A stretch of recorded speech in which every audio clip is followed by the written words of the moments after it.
Pemirsa, kami telah menerima ribuan kisah dalam pengakuan terlarang.com. Kali ini kami akan mengangkat sebuah pengakuan dari seorang gadis yang bernama Sheila.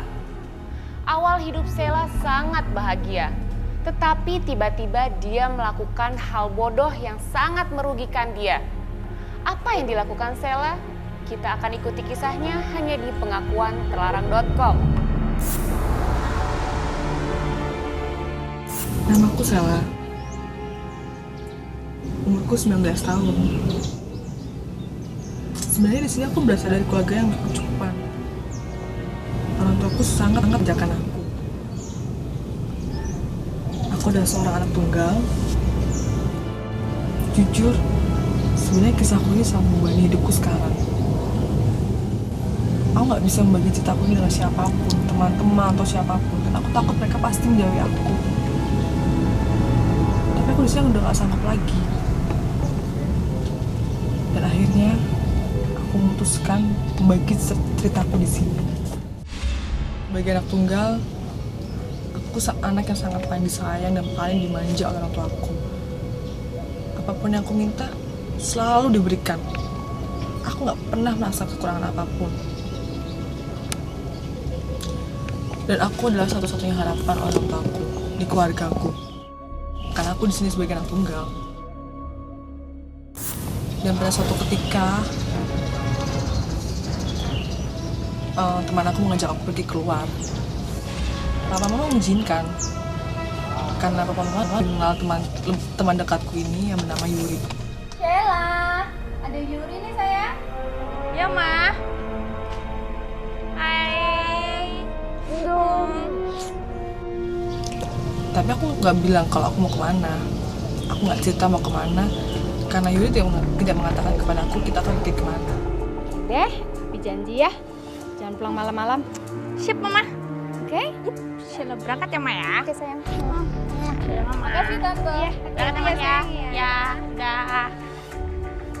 Dan akhirnya aku dibawa teman-teman kepada suatu tempat party, lebih tepatnya pesta-pesta. Sebenarnya aku di sini nggak menyukai keramaian. Dan aku lebih memilih pulang daripada aku harus mengikuti acara ramai, dan aku sangat jenuh jika aku harus berada di tempat keramaian bising seperti ini. Tapi di sini Yuri mencoba mencegahku. Dia mencoba menenangkan aku, berusaha menyenangkan aku agar aku lebih nyaman di sini. Tenang aja. Dia berjanji selama dia di sini, berada di dekatku, aku akan selalu baik-baik aja. Oke lah, aku mencoba membaur dengan teman-temannya.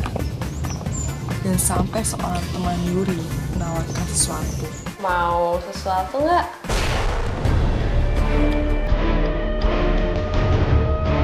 Dan dia menawarkan aku sebuah pil. Lihat aja, lihat. Aku bukan anak kecil, anak kemarin sore yang nggak tahu apa tuh pil itu. Aku tahu itu pil apa. Aku mencoba menolaknya. Tapi orang itu memaksa aku terus. Dan aku coba bilang ke Yuri untuk butuh pembelaan dari dia. Tapi apa? Yuri bukan yang bela aku, tapi malah dia menantang aku. Udah deh, makasih deh Reni. Kita udah nyoba banget kok. Satu aja. Cobain deh satu. Dan Yuri bilang kalau aku ngecut. Di sini aku paling gak suka ditantang. Oke lah ya. Aku mungkin pertama emang aku takut dan aku tidak pengen mencoba narkoba. Iya, narkoba. Tapi kalau aku tagih gimana? Dan kalau orang tua aku tahu gimana? Selama ini sih memang aku belum pernah mencobanya. Selama umurku sampai sekarang pun aku belum pernah mencoba apa itu pil narkoba. Tapi di sini aku ada sedikit rasa penasaran. Ayo.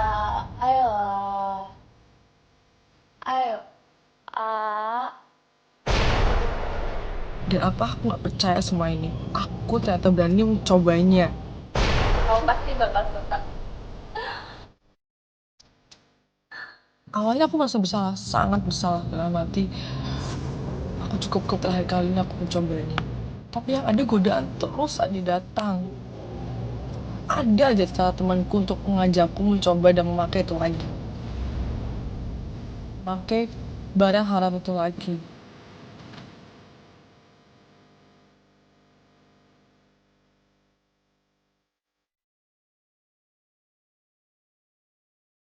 dan berkali-kali terus-menerus. Dan sampai akhirnya aku sekarang kecanduan. Dan dalam hidupku sekarang nggak bisa hidup tanpa barang itu sehari pun.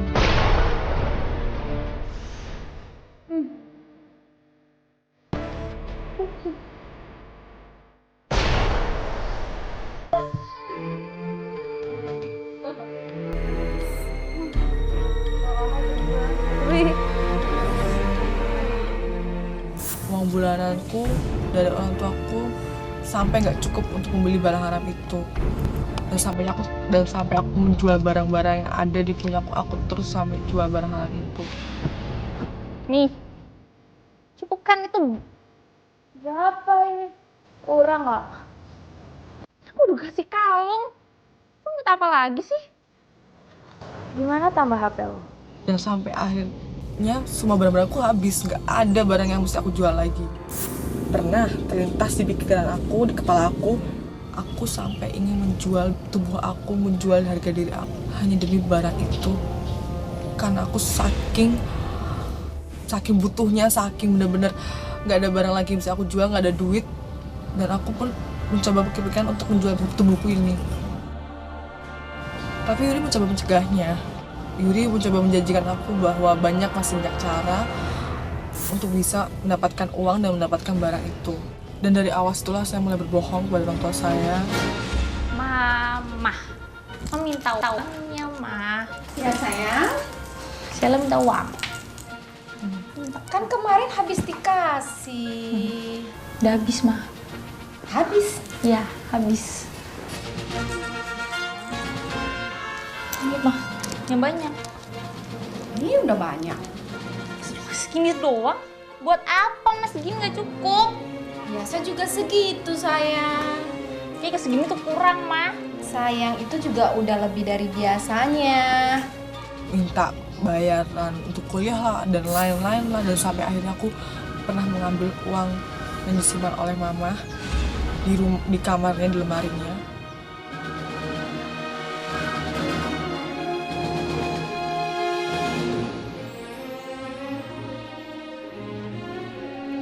Dan aku harus minta barang inilah, macam-macam ini itulah. Sebenarnya aku nggak tega, nggak berani minta-minta seperti ini. Tapi kebutuhanku lebih sangat mendesakku. Dan dari situ orang tua aku mulai curiga. Di sini badanku udah mulai mengurus, aku menjadi pemberontak di rumah, prestasiku menurun. Dan apalagi aku lebih sering mentak mamahku yang padahal dulu aku sangat menurut sama mamahku. Mama. Minta apa, Ma? Tapi jujur sumpah aku melakukan itu tanpa di atas rasa sadar, itu di bawah rasa sadar aku, di bawah tekanan narkoba. Sampai suatu ketika aku pingsan.